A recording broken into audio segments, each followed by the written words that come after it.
Diecast Buffet here again. Welcome back to another post-race reaction and review video. What a crazy Talladega weekend in the books. Tyler Reddick gets his first Cup Super Speedway race win and a awesome looking paint scheme, of my dad.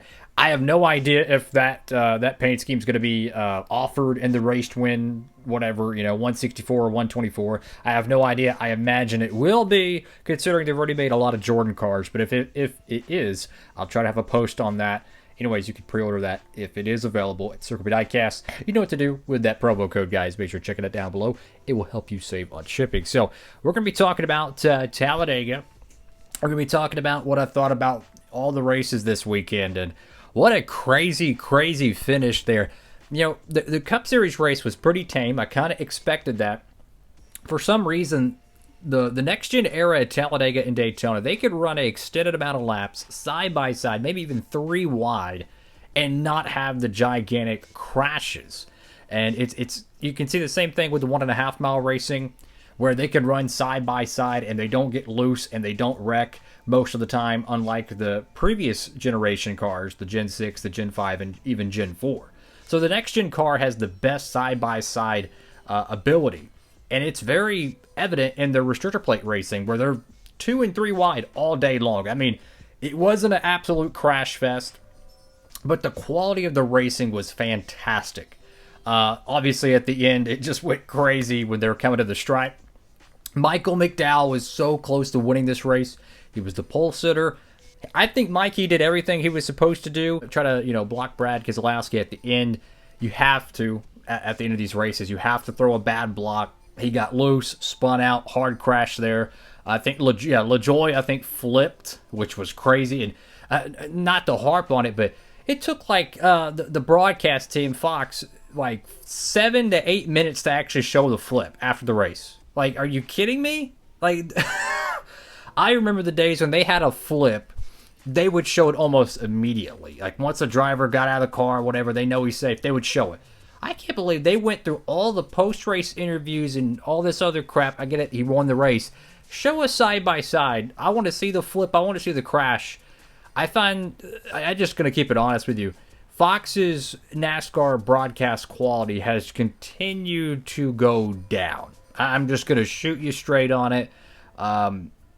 It really makes me think about how their broadcast quality was a decade ago.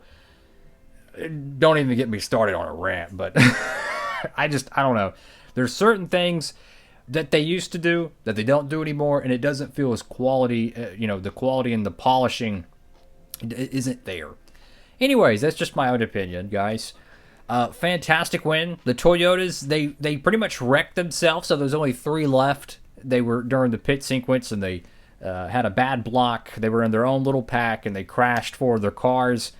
They still had a chance to win, but definitely was not in their favor. And if Michael McDowell doesn't wreck, obviously Reddick's not going to win this race. He'll probably beat Brad, because he probably would have gotten underneath the 34, and So you got to be. It's better to be blessed than good at the end of these races. Fantastic paint scheme, I might add. The Xfinity race was unbelievable. It was fun. First-time winner with RCR's Jesse Love. He won the ARCA race at Talladega the year before, but the Xfinity race, fantastic. A lot of great racing. Not much single-file freight training. Same with the Cup Series. A lot of really good pack racing. Lots of crashes, drama, some fuel shenanigans. I know a lot of people don't like fuel mileage racing. I come from an era of NASCAR racing where fuel mileage was a thing almost every week. Every time they went to Michigan, Pocono, Fontana, there was either Sonoma, Watkins Glen, there was always fuel mileage strategy, and that was before the stage era. So you could have 150 laps at Atlanta with no caution, and that would really kind of scramble up the fuel strategies. So personally, when I see the drivers saving in the pack, and they're, hey, I don't want to lead this lap, I'd rather be in 3rd place, I actually like that, because it creates more unique strategies.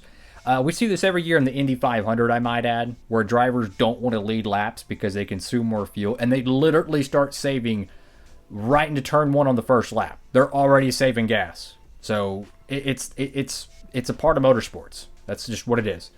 Anyways, The ARCA race, though, was by far the worst ARCA race I have ever watched, I think. I'm not even kidding. It was so bad. Look, no disrespect to the winner. Great stuff. First career win, I believe it was. That's awesome. Dude led every single lap at the hardest track to lead every lap at, which is Talladega or Daytona. Because it's pack racing. Anything can happen. The fact that he led every single lap, nobody even tried a legitimate try to pass him on the final lap for the win. It felt like a glorified practice session they televised. Embarrassing. I'm just going to shoot you straight. I've seen a lot of ARCA races, even back to the Gen 4 ARCA days. That Talladega race was awful. The Daytona race was so good. But that Talladega ARCA race was absolutely embarrassing. Worst ARCA race I've ever watched. I don't know if there was a kind of a driver's code. They just said, hey, we're not going to tear up any equipment today. We're just going to just mind our P's and Q's. And they all kind of just agreed. I don't know. I doubt that was the case. But that's what it felt like. That literally everyone said, we're just going to just ride around and sell commercials. We're not going to even race. That's how it legitimately felt.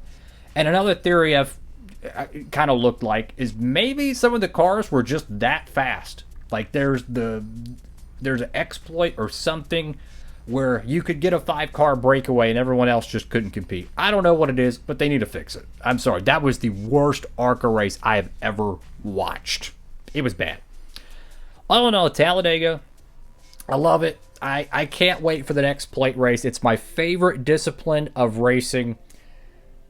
Now, this is the sad part about it, is that the next restrictor plate race, I still call it plate racing because that's really what it is. It's something that restricts airflow or whatever, horsepower. I think, yeah, the next one's like August 20th. I think it's Daytona, which is like 2 races before the playoffs. And then you're going to have Atlanta. And then you're going to have Talladega. There's going to be like 3 plate races within 7 weeks. So the next 3 to 4 months are going to have no plate races, give or take, which is unfortunate for me. But once August hits, you know, there's going to be a lot of wild card racing. It's going to be one of the best 7-week stretches in probably NASCAR racing in a long time, perhaps, because you're going to have a lot of chaos with the playoffs, the scenarios. It's going to be a really interesting time. The first 2 rounds of the playoffs. It's going to be crazy. But what did y'all think, guys? Make sure to comment down below. I enjoyed it. It was not a crash fest. I love crash fest. I'm not ashamed to say I love a crash fest in NASCAR. I'm not afraid to say it. If they have 35 cautions next week at Dover, I'm not afraid to say I like that. I'm just going to keep it real. Everybody has their own opinion. We respect that here on this channel. I'm not afraid to admit I love crash fests. I love tire fiascos. I love watching that stuff. It's entertaining. I'm sorry, I do. But I also love good racing too. And today was a really good, most of the part, very clean restrictor plate race. I also love the races when they had like, what was it, like 30 cars wrecked out in 2022, the summer Daytona race. That was a lot of fun. I like it. I'm sorry. Have a blessed one, everybody. Make sure to like, comment, and subscribe. And I'll end the video on this. Dover's coming up. Dover's good with the next-gen car. I'm excited for that. And then I believe it's Kansas. Trucks are going to be back at Kansas. I think ARCA's running Kansas, which they actually do pretty good at Kansas. I like that. And then Cup Cars at Kansas, which is like...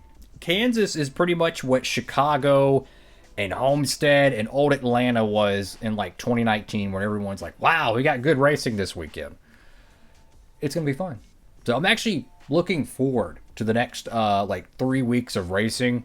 I'm hyped. Thank y'all for watching. Have a blessed one. Diecast Buffet, signing off.